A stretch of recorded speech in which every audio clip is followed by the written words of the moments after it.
Good to see everyone again today. And we were really just build on what we discussed yesterday in today's lecture. Yesterday, we looked mostly at what Russian interests are in the Middle East, its security, economic, and status components, how those can be situated within Russia's broader foreign policy today. So what Russia really wants from this region. And today I want to shift to looking at how Russia goes about meeting those interests. Is there a Russian strategy for the Middle East, or are they just Russian tactics? And if yes, what are those? How can we characterize Russian foreign policy in the region? And so let's get started. I think the first thing I would start by saying is that there is, according to Russian analysts, Russian observers, but also Western scholars, a lack of an overarching strategy that Russia has in the region that we can make out. At least there's nothing akin to the kind of grand strategy or organizing principles that have commonly characterized US foreign policy in the region in the past, or US foreign policy more broadly. If you think about the idea of containment as a guiding principle during the Cold War, or then specifically in the Middle East, the global war on terror after 9/11 under the Bush administration, or now I suppose we have the idea of great power competition as a sort of guiding principle in American strategy. We don't really have that on the Russian side, certainly not when it comes to the Middle East. And even the recent national security strategy is not really a practical guide, for Russian diplomats in terms of how they should go about achieving Russian interests. It's more an indication what is important to Russia over the coming years. There are strategic concepts that Russia proclaims for the Middle East region. The security concept for the Gulf area is something that was conceived in the foreign ministry years ago, and that was then revived, I think in 2019, when you had the Trump administration's maximum pressure campaign on Iran after the US had left the JCPOA, and we saw tensions sort of ratcheting up in the Persian Gulf with Iran attacking certain assets and interests of US Gulf partners in the region. And so there was a sort of general ratcheting up of tension. And in that context, the Russians again put forward this slightly older concept and offered to sort of discuss it. They even introduced it into the UN Security Council for a discussion. At the time, this was as the Trump administration was sort of outgoing. But, while this is a strategic concept, it is mostly declaratory in nature. It doesn't, again, tell you how you would go from A to B. Even Russian experts would note that it is the sort of broad ideas that Russia puts forward, but they don't really amount to a proper strategy. So there's a gap between the declaratory and the operational level. And one Russian expert sort of in a recent conversation, I think sort of summed it up pretty well. He says a Russian strategy for the region does not exist, but it works. So whatever Russia is doing in the region has been fairly successful, as I tried to show yesterday.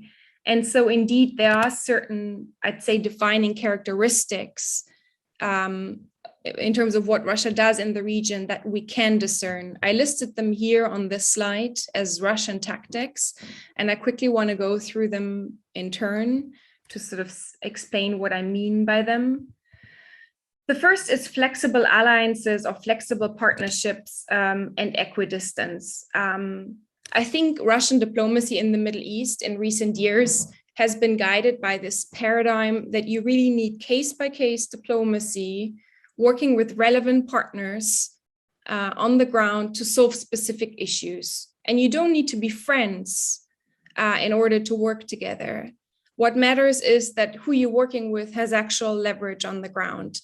I mean, Russians would often note that Iran is not their friend, that Turkey is not a friend. You just need to get on working with these actors if you want to get something done in Syria, or in Turkey's case, in Libya as well. And that notion has been reflected to some extent in the 2016 foreign policy concept, where it uses the language of network diplomacy, recognizing that network diplomacy has gained prominence as a flexible approach for the sake of finding effective solutions. And then it calls on the Russian Federation to facilitate the emergence of network alliances and Russia's proactive participation in them.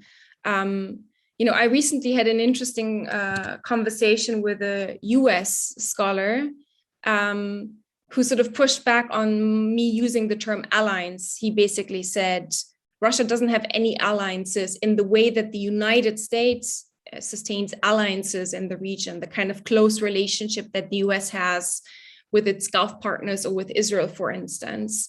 And perhaps, I would agree with that. What Russia has is partners, but it partners pretty much with any actor across the board when the need arises. But perhaps these relationships are not so robust or set in stone as they are for Western countries when they look at the region. Maria Khodinskaya, she's a Russian diplomat, I think now at the Policy Planning Department, and previously she worked on the Syria file from Geneva, from the Russian mission in Geneva for quite some time, and has been really involved during phases of the Syrian civil war. And she also kind of goes into explaining how this building of flexible partnerships sort of plays out in practice, or how it has allowed Russia to be so successful in Syria, where she basically says that Russia has optimized the players that it engages with. Those have real leverage on the ground, and that in order to do that, she further explains, Russia needs to have a free hand. It needs to distance itself from the old sort of bloc relationships that perhaps characterized its relationships during the Cold War, which brings me to a second idea that is sort of related to the idea of flexible alliances, but also separate, and that is the notion of equidistance. Russia, and we hinted at this in the Q&A yesterday, has engaged in a lot of effort to walk this balancing act between mutually antagonistic players in the region, mediate between them when possible, but when not possible, sort of stay on the sideline and make sure that through a crisis, you don't damage relationships with either side. And I'll go through a few examples, sort of concrete examples of diplomacy a bit later in the lecture, where I want to show how this was done.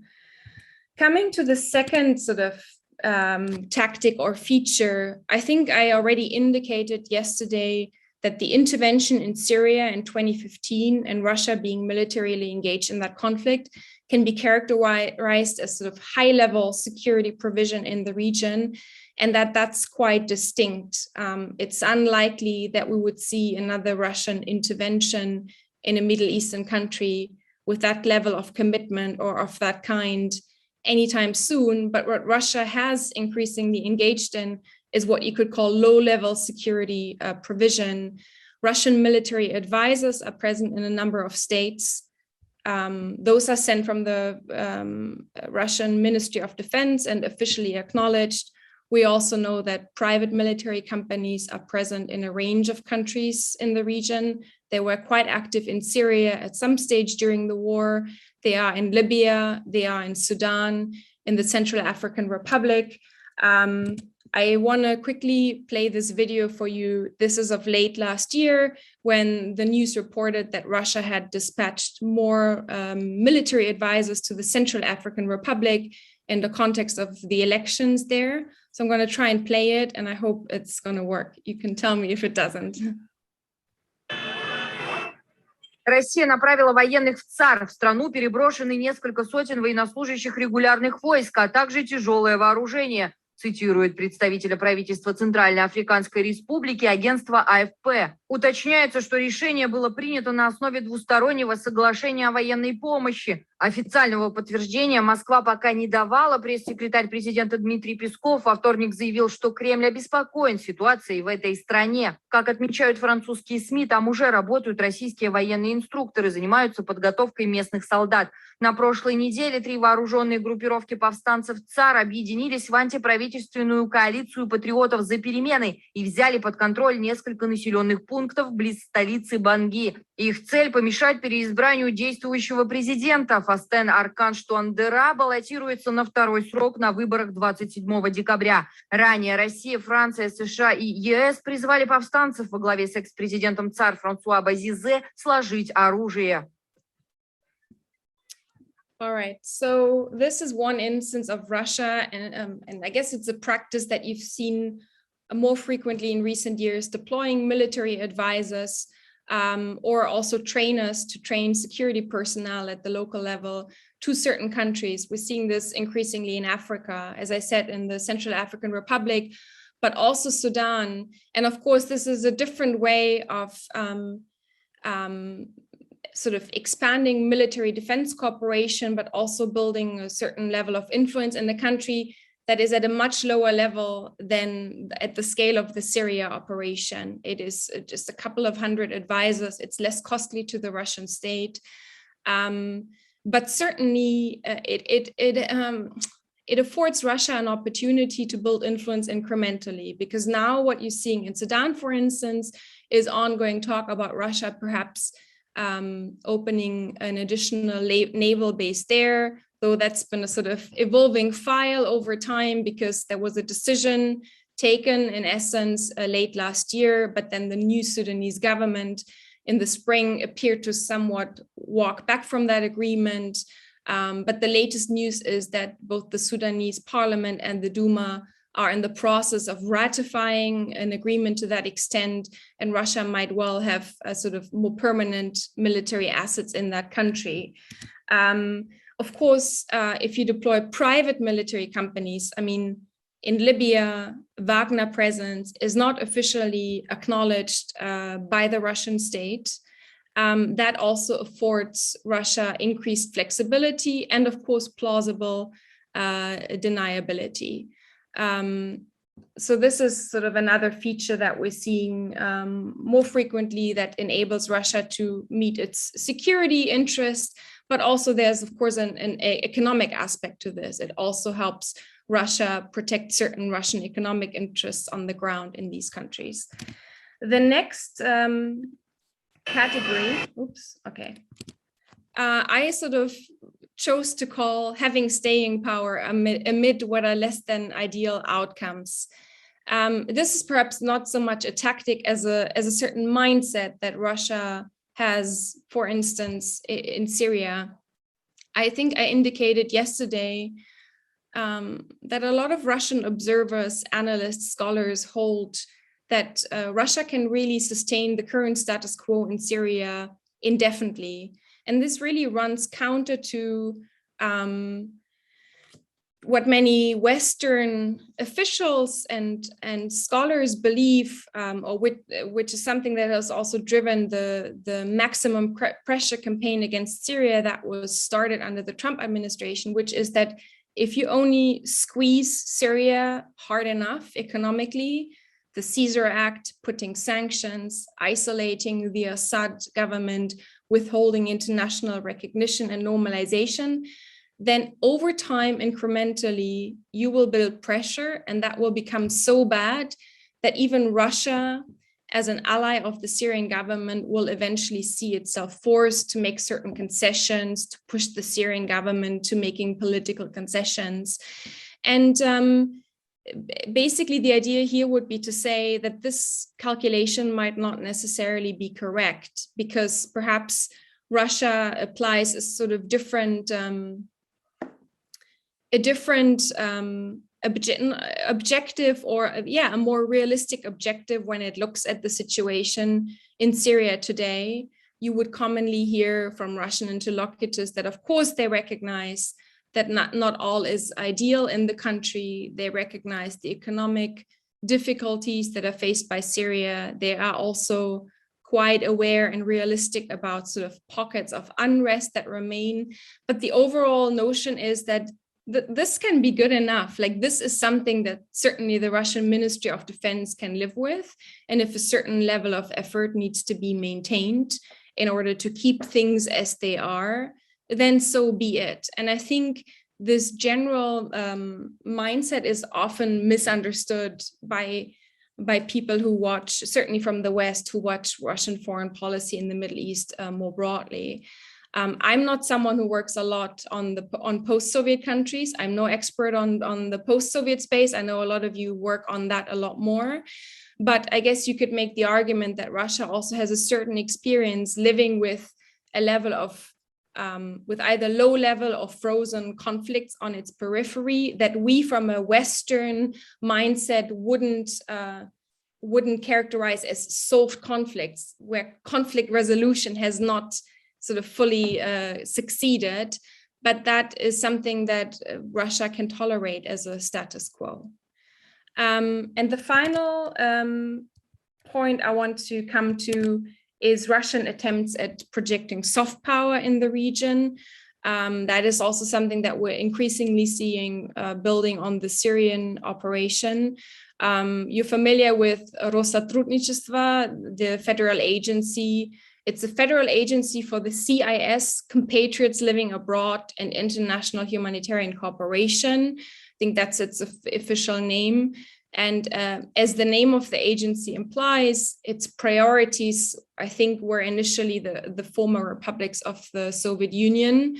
But it has historically been present in the Middle East, and it remains quite active there. For instance, in Egypt, with offices in, I think, Cairo and Alexandria, but also Syria and Lebanon, and it has centers in other countries of the region, perhaps especially in those Arab countries where the Soviet Union had quite a big presence. And I mean, at that time, you had thousands of Soviet military advisors in Egypt, also in Syria, a lot of Soviet business interest in Iraq. You had mixed marriages, you had people coming to study in Moscow. So there was quite some activity at the time. And so Russia tries to sort of maintain that legacy and build on it. And now Yevgeny Primakov Jr., who is the grandson of the famous Soviet diplomat Yevgeny Primakov, was appointed head of Rosatrudnichestvo, I think last summer, and tried to sort of breathe new life into the organization. And I put a quote by him on this slide where he gave an interview to Kommersant, sort of indicating that, we also need to win diplomatic battles and wars. And the Russian bear must smile at the world, but smile such that everyone can see his teeth. So, I mean, the organization has a fairly broad mandate. It promotes Russian culture in the world, engages in public diplomacy, promotes Russian language, education, science, of course, supports compatriots abroad. That is also one of its main missions.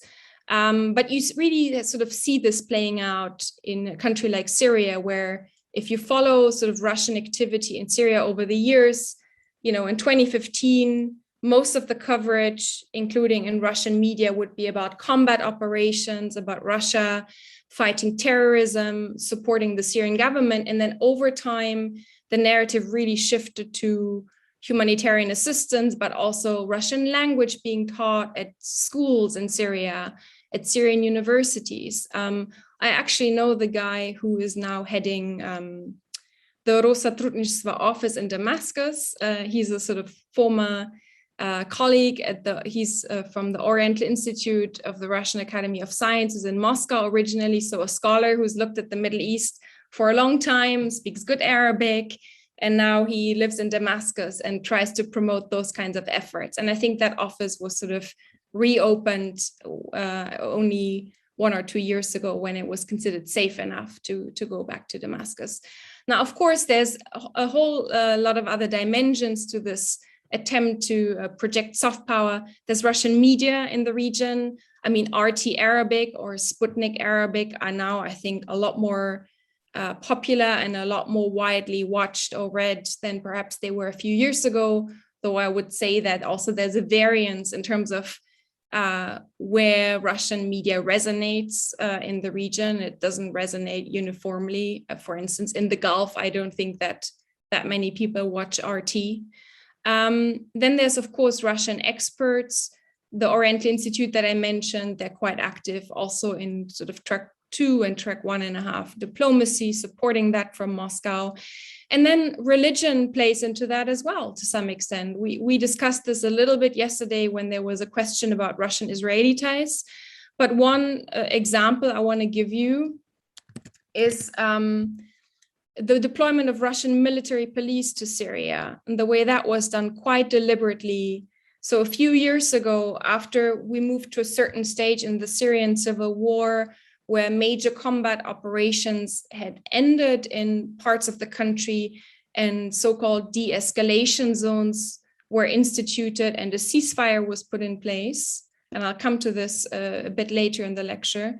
Again, Russia deployed military police to Syria to patrol areas, to keep the calm.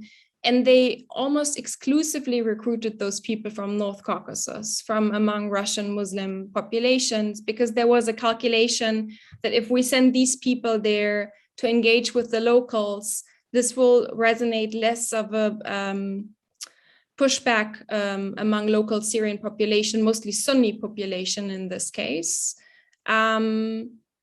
because those were mostly the areas that people were deployed to, than if you have sort of ethnic Russians going there.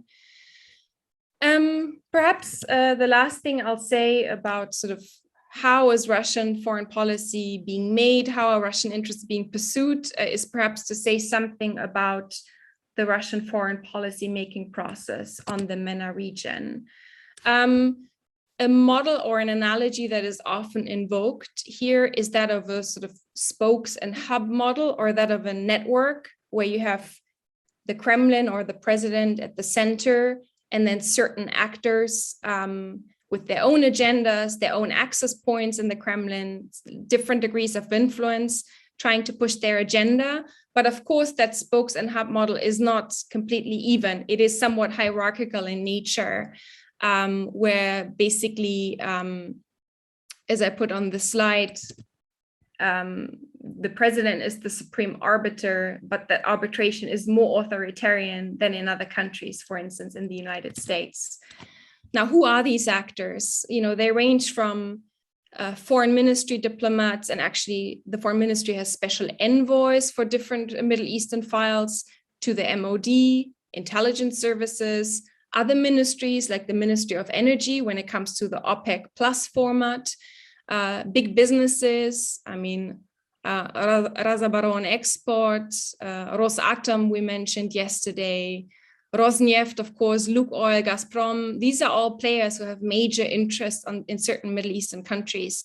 The Russian regions push their own interests. I mean, Chechnya has attracted a lot of investment from the UAE in recent years. For instance, Kadyrov runs probably his own diplomacy in the region to some extent.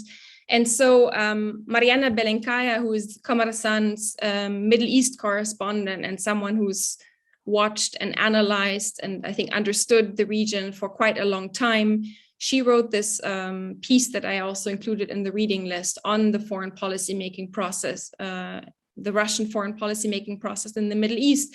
And so she says that the Kremlin may run its policy through these actors' different agendas, may seek to reconcile them in a holistic approach, but really whoever tries to engage in lobbying in Russia on Middle East issues, whether it's institutions or corporations, at the end of the day still has to act in accordance with a sort of certain top-down agenda that is being set.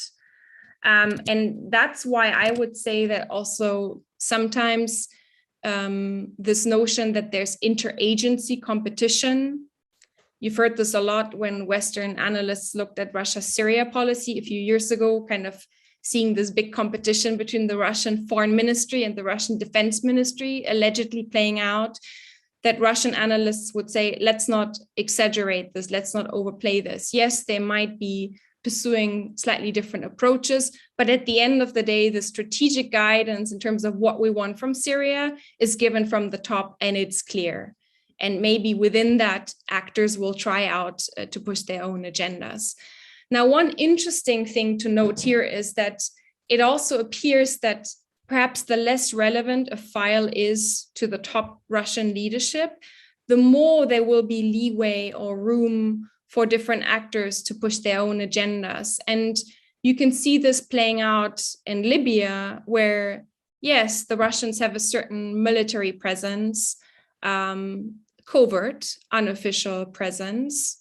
They are a diplomatic actor. They are involved on the ground, trying to build relationships. But you cannot say that Libya is a foreign policy priority to the Kremlin today, to the extent that strategic stability, JCPOA restoration, I mean, other things rise way higher up the top, the Kremlin's foreign policy agenda, and Libya is not one of them.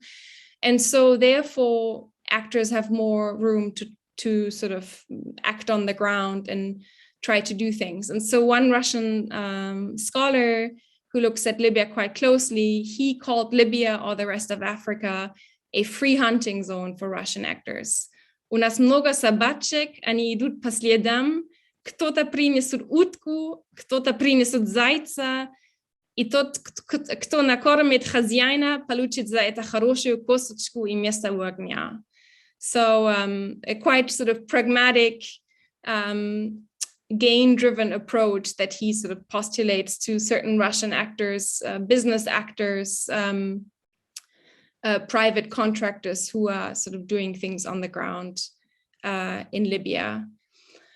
I would just say on this that I think it's always at moments of crisis, and perhaps this is not unsurprising, that you really see an intervention from the Russian leadership at the highest level. So maybe before the foreign ministry, the defense ministry kind of do their work. And then when crisis hits, like in Syria at the beginning of last year, when suddenly there was an escalation with Turkey in Idlib, you might remember this, a lot of Turkish troops were killed. Putin and Erdogan had to speak on the phone and then meet face to face multiple times to avert another crisis in Russian-Turkish relations.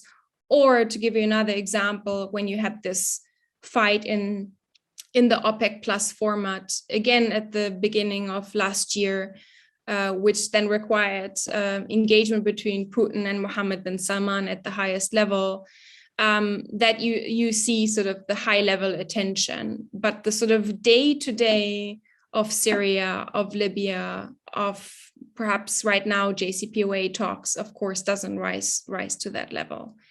Now I want to just spend maybe 15 minutes to go through some concrete examples to illustrate these points that I just went through. So on flexible partnerships or flexible alliances, I think the best example is the so-called Astana Troika, Russia's relationship with Iran and Turkey in Syria, that has really sustained good momentum over time. So to very quickly give you the background, Russia intervenes in Syria in September 2015. There's then quite an active combat phase. Russia and also Iranian or Iran-backed troops on the ground enable the Syrian government to fight back the armed opposition. And basically a little over a year later, by December 2016, they're in quite a good position, and Aleppo, Syria's second largest city, falls. With that happening, Russia decides to launch the so-called Astana process, really at the beginning of 2017. At the time, you might recall, the US is also fairly disengaged because they're actually in a presidential transition process with the Trump administration coming into the White House and more broadly signaling that the Middle East broadly and certainly Syria narrowly is not of a huge interest to this new administration. And so Russia increasingly works with Iran and Turkey, also having realized at that point that the cooperation on Russia's terms that one hoped to enforce with the military intervention was not forthcoming with the outgoing Obama administration. So they cooperate on the ground in installing these so-called de-escalation zones that I just mentioned, 4 of them in the southwest of the country, in Ghouta around Damascus, the capital, northern Hama and Idlib. Idlib, of course, is the one area that still remains outside control of the Syrian government to this day. And so they really work together. You see them also listed here at the top in this memorandum on the creation of these de-escalation zones. Russia, Iran, and Turkey work together to put these de-escalation zones into place. And I mean, the point I really want to make is that the work in this format then continued in the Astana format to talk mostly about military-related issues in the conflict, de-escalation zones, ceasefires, release of detainees, the fate of the disappeared, those kinds of issues, but slowly also took over to some extent the political file and became more involved in the Geneva process. Where we are today is that we have a constitutional committee that is still formally held under the auspices of the United Nations. But I think you can make a convincing argument that the Astana Troika and these 3 states are quite instrumental in shaping what is possible within that constitutional committee process. So this is a relationship that Russia has been keen to, I think, maintain, even though some now argue that it's somewhat lost its utility. But to come back to the idea of flexibility, Russia is also not wedded at all to exclusively working in that particular format. I mean, here at the top left, you see the heads of the Astana Troika at the presidential level with Rouhani, Putin, and Erdogan. But earlier this year, Russia suddenly convened a meeting at the level of foreign ministers with the Russian, Turkish, and in the middle, you have the Qatari foreign minister. And now, you know, people at the time were saying, oh, is this a new format? Is there like a new troika?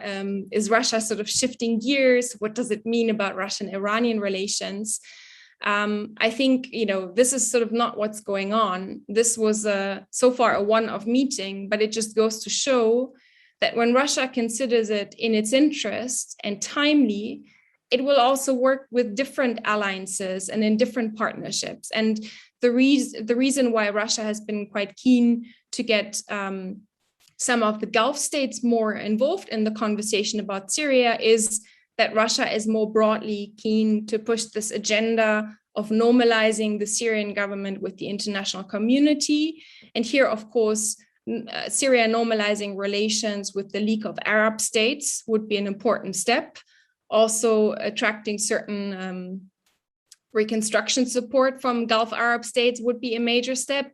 And in that context, I think you can see that particular meeting taking shape, even though Libya and other files were also discussed. But it just goes to underscore this point about Russian flexibility. Another point I want to make is that sometimes, I mean, this notion of flexibility is not just applied to how Russia engages with regional states. You can also see it at a non-state actor level. So let's come to Russia's engagement with the armed groups, with the armed opposition in Syria for a second. Of course, who is a terrorist and who is not a terrorist, and how do we designate terrorists, has for long been contested between Russia, Western countries, also other countries. And I think the war in Syria has to some extent epitomized that contestation. While the United States and Europe for long periods in the Syrian civil war would sort of differentiate between groups like the Islamic State and then Hayat Tahrir al-Sham, which was had sort of different incarnations, but was formerly Jabhat al-Nusra, an al-Qaeda affiliate, on the one hand as terrorist groups, and then basically labeling others moderate opposition. Russia has been more binary in its discourse on the Syrian armed opposition, essentially making the argument that those who take up arms to fight the Syrian government are to be considered terrorists. But then within that posture, you have seen quite a bit of pragmatism and flexibility on the Russian side in dealing with certain armed groups on the ground when it was considered politically expedient to do so. And so two good examples are the groups Jaish al-Islam and Ahrar al-Sham, which I've sort of listed here on the slide. You know, those are groups that Russia over the years has tried to get listed in the UN Security Council as terrorist groups. But then, for instance, when Aleppo fell, I mentioned the fall of Aleppo in December 2016, just a while ago, the Russian MOD included these groups in the list of groups that were subsumed under the ceasefire. It also invited representatives of these groups to Geneva talks, saying these people can participate in an individual capacity, even though that doesn't mean that we recognize these groups as legitimate. But then later, when the de-escalation zones were dissolved and Syrian government offensives resumed, Russia would make the argument that these groups failed to dissociate themselves from Al-Qaeda on the ground and therefore became legitimate targets for Syrian government operations. So, you know, all while sort of Russian think tanks like RIAC, the Russian International Affairs Council, would sort of continue to list some of these groups as moderate opposition in some of the research they were publishing, which just goes to say that there can also be this kind of flexibility in Russia's approach to non-state actors. I mean, perhaps we're seeing a somewhat similar pattern play out with the Taliban right now. I mean, the Taliban remain, from what I understand, a prohibited organization in Russia. Yet Taliban delegation is also going to Moscow. Russian diplomats are engaging with the Taliban and have done so over previous years because they realize that these are actors with real leverage on the ground. So to not talk to them is a real mistake. The second principle, that of equidistance, I kind of addressed yesterday already in the Q&A, so I'll go through it quite quickly again. I think how Russia deals with Iran and Israel and Syria is a very good example of trying to remain equidistant between two mortal enemies that are engaged in the same conflict zone. I mean, Russia and Iran have been allies in Syria. At the same time, Russia has always tried to be considerate of Israeli security concerns, Israel being very concerned over the last few years with this perception that Iran and Iran allied forces are entrenching themselves on the ground in Syria, especially close to Israel's border, and that with Hezbollah being present in Lebanon, the Iranians could open a second front against Israel from Syria. And that concern has become more and more acute through the war as the Syrian government recaptured more territory. And so the Israelis really turned to the Russians and basically said, we ask you to make sure that the Iranians stay away from our border, that there's a certain buffer zone. This was in the summer of 2018 when the Southwest was taken back by the Syrian government forces.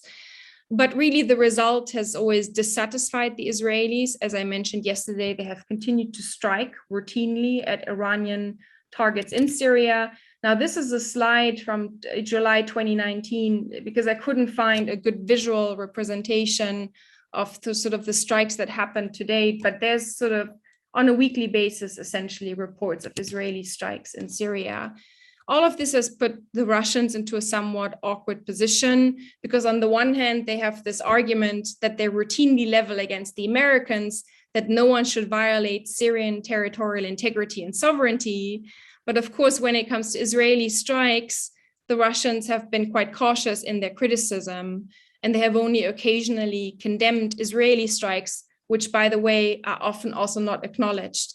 Israel would strike in Syria, and then the IDF would not comment on this and sort of publicly acknowledge that Israel stands behind it. So much for that kind of equidistance. And I think I suggested to you yesterday that I don't see an indication that Russia has an idea how to get out of this conundrum. But that there's probably a calculation that things will continue as they are, but also that neither Iran nor Israel want a major military escalation. And so this will be an example of just muddying through. Another example of equidistance is the Israel-Palestine file.